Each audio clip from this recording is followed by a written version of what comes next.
Hongqi E HS9 2021 review.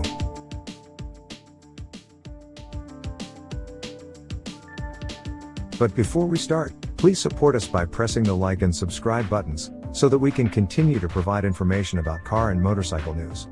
Also turn on the bell button to get the latest updates. Your support means a lot to us. Thank you. What is it? Hongqi has traditionally been the car maker for the top echelons of the CCP. Founded in 1958, it's often referred to as the Rolls-Royce of China. But while its L series is still very exclusive, with the L5 limo available only to those with the right connections, it now enjoys growing commercial success with its H series. Last year, the FAW-owned firm sold almost 200,000 cars, with most analogous to models from Germany's Big Three and Jaguar. In 2018, FAW hired former Rolls-Royce man Giles Taylor to oversee Hongqi's design direction. The Brit was responsible for the Cullinan, and certainly there are echoes of that in the first design under his stewardship, the EHS9 electric SUV. Sales have already commenced in Norway, and more European countries are likely to follow. What's it like? There's nothing understated about this car, from its 5,209mm length and 2,010mm width to its imposing grille. The lines overall are largely conventional, with nothing giving away its EV nature. Press the open button, though, and you get light theatrics, and when it's charging, the chrome strip on the C-pillar acts as an indicator using LED strips. The interior is visually impressive, but the material quality doesn't live up to expectations. The leather of the quilted seats is synthetic in parts and the padding around the center console cubbyhole doors is too thin. Equally, the wood veneer on the center console appears to be fake. Nonetheless, the electrically adjustable seats are comfortable and have heating, cooling and massage functions.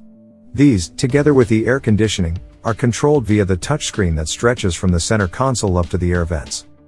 Indeed, screens dominate the dashboard. The driver gets a digital dial display. Using buttons and scrollers on the steering wheel, you can change the driving mode and what data the display shows. In the center is a very text-heavy infotainment touchscreen, with 3 columns of Chinese text to navigate through. It was very difficult to use. And in our test car, the front passenger gets their own entertainment screen. The top trim level for Norway gets you 6 seats, but the Chinese flagship is a 4-seater. The second row seats are similar to those in the front but lack massaging and gain an armrest. Climate controls and device charging ports are mounted on the back of the center console. Getting in and out of the very rear isn't that easy, but once you're in, headroom is reasonable and legroom, dependent on the positioning of the second row, acceptable. Boot space is good, even when the third row is in use, and there are buttons to electrically lower and raise the bench. While the headrests automatically fold on the way down, they don't extend when raised, opening pockets in the doors and ambient lighting, however, reveal good attention to detail. On the road, you notice the EHS9's bulk from the sheer acreage of the bonnet and the lack of four-wheel steering when you're maneuvering into a tight parking space. You would expect such heft to really help with energy recovery, but regenerative braking is barely noticeable even in its highest setting, so one-pedal driving isn't possible. Acceleration is reasonable, given the car's size, and the air suspension gives a smooth ride. Push the throttle pedal, though, and the nose rises. Unlike in most Chinese cars, the steering isn't overly light and there's an element of precision to it. Should I buy one? There's no doubt that the EHS9 is a head-turner. It has strong presence. Furthermore, you get a lot of car for your money, about £74,000. The devil, though, is in the detail. While it's luxurious and in many ways quite cosseting, the material quality isn't quite up to par, from the soft-touch plastics to the seats. Some equipment omissions are also surprising. A head-up display is available only on the F flagship model, for example. As a luxury barge, the EHS9 just about delivers, but it offers little excitement as a driver's car, despite its respectable acceleration. Early indications suggest that cars built for Europe will iron out some of these issues, and certainly Hongqi is on the right lines with the EHS9.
Thanks for watching. Drop a like. Leave a comment. And don't forget to subscribe to watch more videos like this.